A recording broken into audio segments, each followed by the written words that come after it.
Seguimos analizando la situación social. Marina, contanos. Bueno, Pablo, estamos de regreso. Comentábamos hace un ratito los datos oficiales. Hoy el INDEC publicó el índice de desempleo para el tercer trimestre que se corresponde con la pandemia, pero hay que decir que además en las últimas horas UNICEF, que es la instancia de la ONU, de Naciones Unidas para la Infancia, también presentó el resultado de una encuesta realizada en Argentina que da cuenta de cómo los hogares con niños perdieron ingresos durante la pandemia. Nos vamos a contactar con una referente de UNICEF en Argentina. Le damos la bienvenida a Luisa Brumana, ya la estamos viendo, está con nosotros. Muy buenas noches, Luisa, ¿cómo le va? Hola, buenas noches. Muchas gracias por la invitación. Bueno, al contrario, agradecidos nosotros por la predisposición y lo decíamos, UNICEF viene realizando encuestas en Argentina, ya la tercera en lo que va del año. ¿Y qué pudieron relevar respecto de los ingresos de los hogares argentinos? ¿Hubo un cambio? ¿Qué resultados arrojó el trabajo? Muchas gracias. Primero, quiero contextualizar un poco que ese trabajo que estamos haciendo justamente desde el principio de la pandemia es justamente para tener datos confiables sobre la situación de los hogares con niños y adolescentes. Es un trabajo representativo a nivel nacional y justamente hicimos 3 rondas. La primera fue al principio de la pandemia en abril, después de nuevo en julio, y esta ronda que fue al final de octubre. Y efectivamente lo que pudimos ver en relación a los ingresos es que efectivamente hay 4 de 10 hogares con niños y niñas que perdieron ingreso durante la pandemia o por la pandemia. Y este dato también es aún más preocupante, si queremos, en unos grupos poblacionales particularmente vulnerables. Por ejemplo, sube este valor a más del 50% en la familia destinataria de la UH o en familias que viven en villas de asentamiento o en hogares que tienen más de 5 miembros. Entonces es un primer dato que nos parece importante relevar, que observamos en realidad desde el principio de la pandemia. Hubo una pequeña mejora, pero obviamente la situación se mantiene preocupante. Y esto independientemente del esfuerzo que también se midió, que el gobierno hizo para paliar los efectos de la crisis generada por la pandemia. Un otro dato que tenemos en la encuesta se refiere justamente a los hogares que recibieron ayuda del sistema de protección de ingresos. Entonces, supimos que un grande porcentaje, 42% de los hogares con niños y adolescentes recibió en octubre el IFE, el 33% la tarjeta alimentaria, con lo cual un enorme esfuerzo, pero aún así no compensa la pérdida de ingresos subiendo debido a la pandemia. Bueno, lamentablemente, lo comentabas recién, los hogares más pobres son los que más sufrieron la pérdida de ingresos. Esto tiene que ver con las características del trabajo. Digo, se me ocurre la informalidad, por ejemplo, ¿no? Lo difícil que fue sostener el trabajo informal en el marco de la pandemia. No sé con qué lo relacionan ustedes.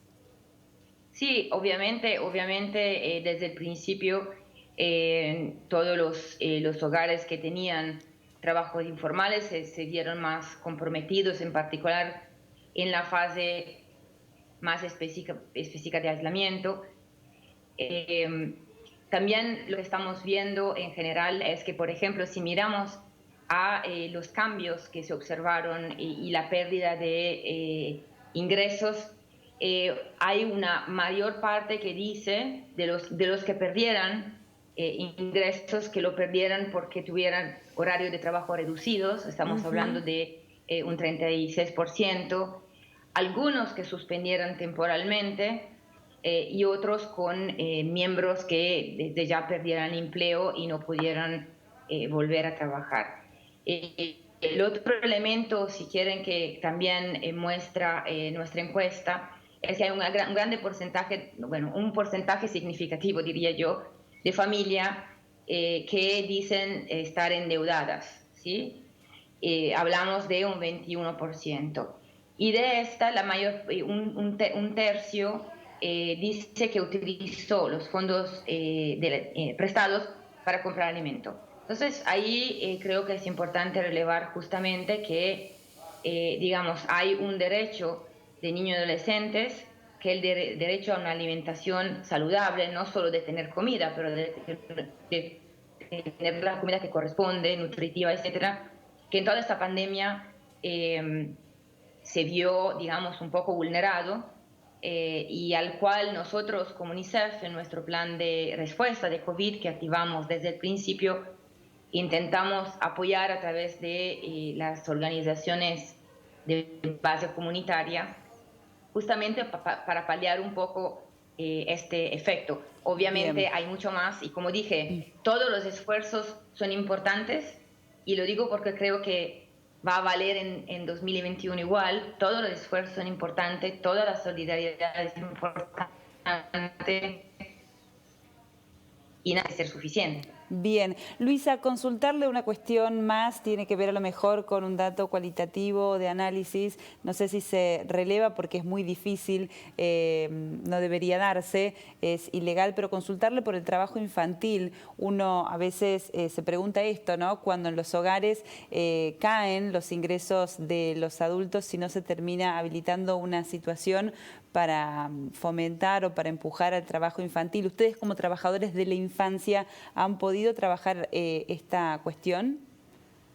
Es muy interesante la pregunta, te la agradezco, porque en esta tercera ronda por la primera vez hicimos la pregunta justamente a los adolescentes para ver cuántos estaban trabajando.